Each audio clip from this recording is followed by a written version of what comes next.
처음에는 좀 사기 같기도 한두 달 전에 준비를 하게 된 상황이어서 비용도 따로 있다 이런 식으로 한 것도 있어요. 안녕하세요. 저는 시드니 어학연수 다녀왔는데요. 어학연수 준비 과정에 대해서 공유해보기 위해 영상 촬영합니다. 퇴사를 하고 나서 원하는 걸 해야겠다는 생각이 들었어요. 근데 그 원하는 것 중에 하나가 해외에서 영어 공부하기였습니다. 누구한테 말한 적은 없는데 고등학교 때 혼자 호주로 대학교 가는 걸 찾아볼 정도였거든요. 근데 학비 때문에 좀 충격을 먹어서 물론 가지는 못했지만 이번에 어학연수는 처음이기도 하고 좀 잘 몰라서 9곳 정도의 유학원에 연락을 다 돌렸었는데요. 그러다가 결국에 EDM 어학센터로 결정을 해서 계약을 하고 다녀오게 됐습니다. 유학원 선택 기준. 먼저 투명한 비용 구조가 가장 중요하다고 생각했어요.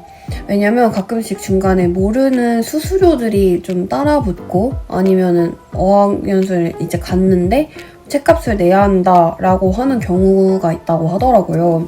저는 좀 그런 비용이 있는 곳은 가고 싶지 않았어요. EDM 어학센터에서는 정확하게 정산서? 견적서? 같은 거를 따로 보내주셔서 좀 믿고 맡길 수 있었고요. 또 다른 비용이 또 들 수가 있잖아요? 그래서 제가 이 외에도 추가적으로 드는 비용이 있을까요? 하고 명확하게 물어봤어요. 그래서 만약에 갈 생각이 있으신 분들은 좀 더 정확하게 이 외에도 제가 따로 지불할 부분이 있나요? 짚어보고 가시는 게 중요할 것 같고요. 사실 알아보면서 어떤 곳은 뭐 자기네는 성수기 비용도 따로 있다 이런 식으로 한 것도 있어요. 그래서 성수기 비용 있냐까지 제가 물어보니까 그런 걸 받는 데가 있냐고 하는 데도 있었습니다. 유학원마다 규정이 다르니까 그런 거겠죠? 그리고 두 번째로 비상상황 대처. 제가 어학연수를 가는데 거기에 특별하게 연고가 없으니 위험한 상황이 생겼을 때 도움을 받을 수 있는 곳이었으면 좋겠다는 생각을 했어요. 그래서 좀 현지화 네트워크가 얼마나 잘 이루어지는가에 대해서도 좀 중요하게 생각을 했는데요. EDM 유학원에서는 현지에 계신 어떤 선생님이 운영하는 카카오톡 오픈 채팅방이 있었어요. 그래서 그 오픈 채팅방에서 좋은 정보도 공유받을 수 있고 그 선생님의 연락처까지 있어서 만약 이제 중요한 일이 있으면 전화를 하고 이렇게 하라고 저는 안내를 받았었어요. 그래서 좀 더 안심을 하고 갔었던 것도 있고요. 유학원에서 너무 마음에 들었던 게 이 책이에요. 이 책을 주셨는데 여기 정말 막 이렇게 제가 체크해 놓을 정도로 읽었거든요. 진짜 사소하게 중요한 부분들 있잖아요. 그런 게 좀 잘 적혀 있어요. 그래서 이거 진짜 못 버리겠어요. 그리고 저는 어학연수만 갔지만 만약에 워홀 가시는 분들은 이거 진짜 유용할 것 같아요. 워홀도 유학원 통해서 가시더라고요. 여기 보면은 일자리 구하는 방법인가? 그런 것까지 나와 있었어요. 그 다음으로 어학원 선택 기준인데요. 저는 활동이 많은 곳으로 가고 싶었어요. 그래서 제가 원하는 데가 딱 있었어요. ILSC를 가고 싶었어요. 그런데 ILSC에 자리가 없다고 하더라고요. 그리고 제가 좀 촉박하게 예약을 하기도 했어요. 그래서 좀 고민을 많이 하다가 지금이 아니면 갈 수 없을 것 같은 그런 느낌이 들어서 그냥 다른 어학원으로라도 갈게요 라고 해가지고 그리니치로 가게 되었는데요.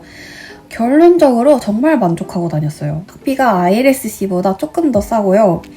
그리고 조금 더 열심히 공부하는 분위기라고 들었어요. 만약에 어학원을 잘 결정을 하지 못하겠다라고 하시면 이런 방향을 생각해보시면 좋을 것 같은데요. 첫 번째로 학습량입니다. 그리니치는 조금 더 많이 공부한다고 하는데 저는 사실 이 정도면 널널하다라고 느꼈거든요.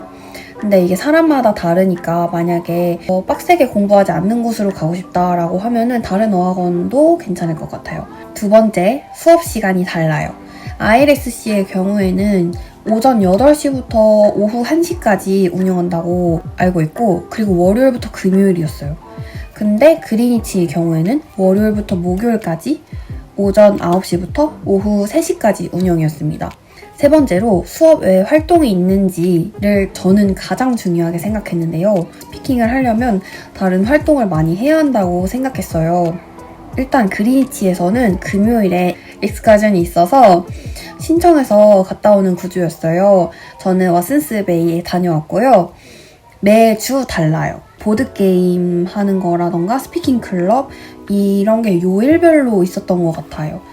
저는 ILSC에 다녀오게 됐었어요. 지인분이 저보고 같이 가자고 하셔서 러닝크루를 다녀왔습니다. 근데 그리니치는 러닝크루는 없어요. 그래서 좀 ILSC가 더 활발한 그런 분위기인 것 같다고 저는 느꼈고요. 자, 네 번째로 되게 많은 분들이 중요하게 고려하는 부분인데요. 한국인 비율입니다. 저는 처음에 Intermediate 이후에 Upper Intermediate로 바뀌었어요. 그래서 처음에 Intermediate 반에서는 한국인 비율이 50%였어요. 근데 저는 막 한국인 비율에 대해서 그렇게 크게 생각하지 않았거든요. 근데 그래도 한국인이 조금 적은 게 더 나은 것 같기도. 왜냐면 한국인 있으니까 저도 모르게 한국어가 막 나오더라고요. 그러고 나서 어퍼 인터미디에이트 갔을 때는 한국인 비율이 10%였어요. 여튼 이거는 반별로 그리고 유학원별로 가는 시기별로 많이 다를 것 같아요. 이건 운에 따른 거니까 그냥 영어 공부를 더 많이 하고 싶다라고 하시는 분들은 선생님이랑 이야기를 많이 하는 걸 추천드립니다. 왜냐면 어차피 다 외국인들이기 때문에 한정적이에요, 쓰는 단어들이. 그 다음 국가와 도시 선택 기준인데요. 저는 가장 중요하게 생각한 게 치안이었어요.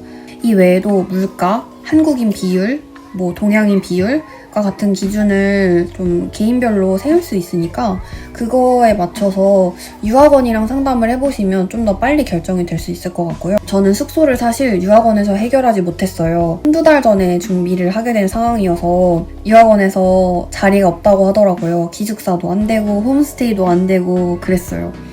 그래서 어쩔 수 없이 에어비앤비를 구하게 됐는데요.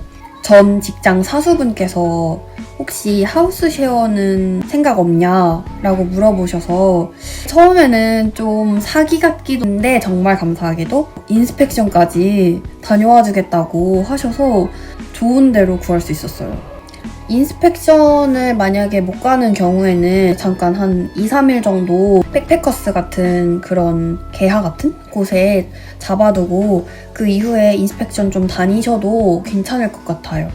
만약 하우스 쉐어에 관심 있으시면 호주나라라는 사이트에서 찾아보실 수 있습니다. 준비 기간은 어느 정도 잡아야 하나요?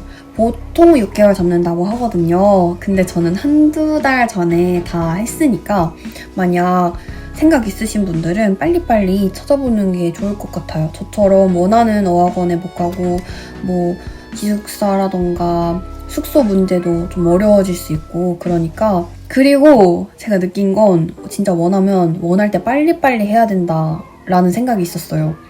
왜냐면 제가 가고 나서 1, 2주 뒤에 바로 이란과 미국의 전쟁이 났거든요. 그러고 나서 환율도 급격하게 올랐고 비행기도 안 뜬다는 얘기가 있고 그렇게 되면서 내가 지금 진짜 안 왔으면 진짜 못 왔겠구나 라는 생각을 했어요. 짐 싸기. 저는 일단 도시락을 2개 챙겨갔고요. 그리고 도시락 가방, 수저통을 많이 해먹는 편이었는데 거기 만약 치즈를 먹었을 때 한 3분의 1을 썼고 3분의 2가 남으면 그걸 둘 데가 없는 거예요. 좀 난감했거든요. 그런 경우가 있을 수 있으니까 보관하려면 고무줄이라던가 소분해둘 통을 만약에 가지고 갈 수 있다면 가지고 가세요. 물병을 챙겨가야 되는데 가볍게 들고 다니는 플라스틱 통 같은 뚜껑이 닫혀서 안 새어나오는 것으로 가지고 가셔야 되고요. 어학원 갈 때 노트 필요하니까 노트 작은 거 하나, 필기구는 꼭 챙겨야 해요. 거기는 좀 퀄리티도 안 좋은데 비싸다고 들었어요.